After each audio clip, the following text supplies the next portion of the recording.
गाजर लें, उस गाजर के दो टुकड़े करें, एक टुकड़े को नमक लगाकर तेल में रख दें और दूसरे टुकड़े को शीरे में रख दें। चंद दिन गुजरने के बाद एक टुकड़ा मुरब्बा और दूसरा अचार बन चुका होगा। मालूम हुआ कि गाजर तो एक ही थी, लेकिन मुख्तलिफ माहौल मिलने की वजह से उनकी कैफियत बदल गई। एक को अचार में तब्दील कर दिया गया माहौल की वजह से, और दूसरा मुरब्बा बन गया उसकी माहौल की वजह से।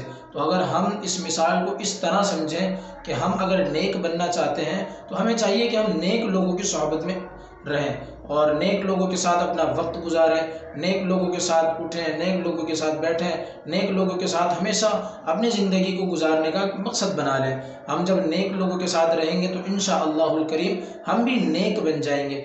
हम जिस तरह गाजर को देखें, जबकि गाजर एक ही थी, लेकिन उसके दो टुकड़े करके जब उनको दो माहौल मुख्तलिफ दिए गए तो वो एक नमक लगाने की वजह से अचार और दूसरा शीरे में रखने की वजह से मुरब्बा बन गई। तो अगर हम भी नेक बनना चाहते हैं तो हमें भी चाहिए कि हम नेक लोगों की सोहबत में रहें, नेक लोगों के साथ रहें। नेक लोग जिस तरह नेक काम करते हैं, अल्लाह को राज़ी करने वाले काम करते हैं, हम भी उनके साथ रहकर वही सारे काम करें। अगर मिसाल समझ में आए, मिसाल अच्छी लगे तो इस पर अमल करें, नेक लोगों की सोहबत इख्तियार करें। और अगर मिसाल अच्छी ना लगे तो ना मैंने आपको कुछ कहा ना आपने कुछ सुना, वही गाजर लें और उस गाजर को धोकर वापसी खा लें। ना वो अचार बनेगी ना मुरब्बा बनेगी। अगर मिसाल अच्छी लगी हो, वीडियो पसंद आई हो तो हमारे चैनल को सब्सक्राइब करें, वीडियो को लाइक करें, शेयर करें, कमेंट्स करें और खुश रहें।